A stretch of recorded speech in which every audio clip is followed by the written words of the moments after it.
Hey guys, Assalamu alaikum. Welcome back to my channel rooftop garden. কেমন আছো তোমরা? আশা করি আল্লাহর রহমতে সবাই অনেক ভালো আছো।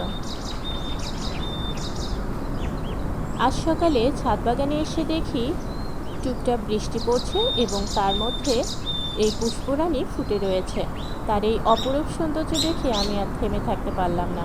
ভাবলাম তোমাদের সঙ্গে শেয়ার করেই ফেলি, তাই ভিডিওটা করে ফেললাম। মেঘলা আকাশ, টুকটাক বৃষ্টি পড়ছে, তার মধ্যে হালকা বাতাসে তারা দোল খাচ্ছে।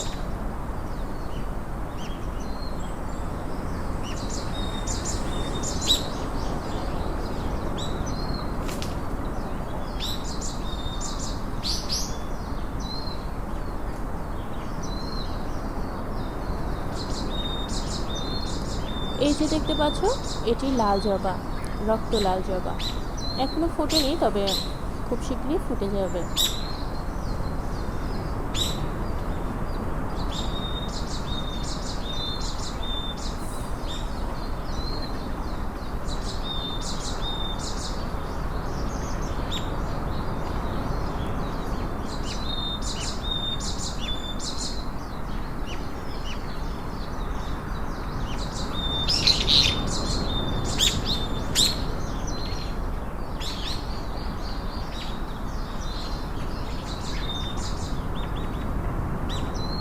এই যে দেখো, আমাদের চেরি গাছেও চেরি ফুটেছে।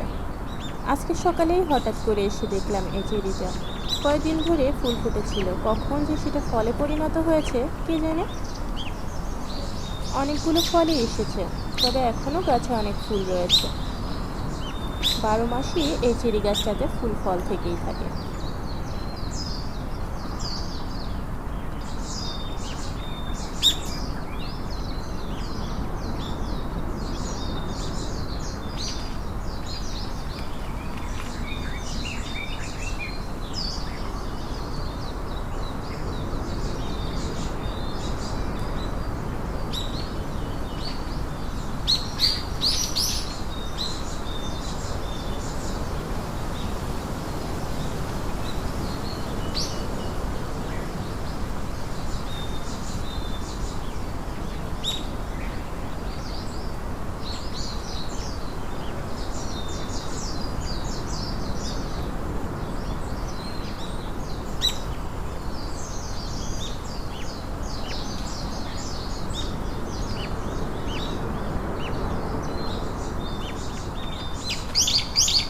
এটি হলুদ জবা, হলুদ রঙের ফুল, জবা ফুল ফুটে এই গাছটাতে।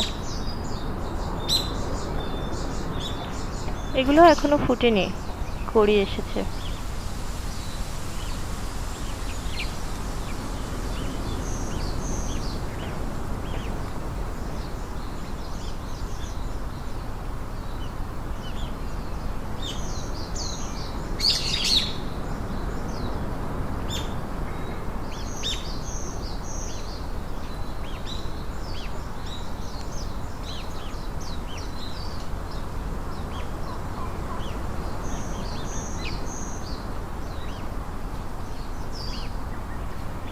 জাম্বুরাটা কেমন প্রতিদিন একটু একটু করে বড় হয়ে যাচ্ছে।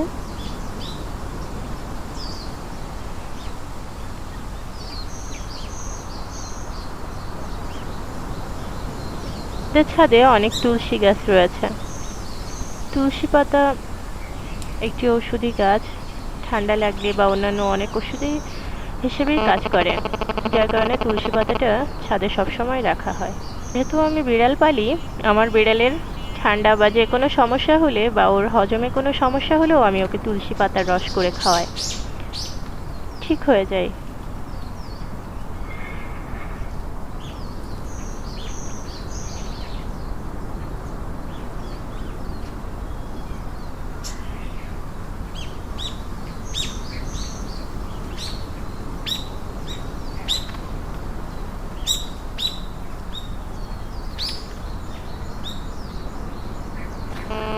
এই যে দেখছো, ফুলগুলো সারা রাত ফুটে থাকে, সকাল হলেই সেটা নুয়ে পড়ে।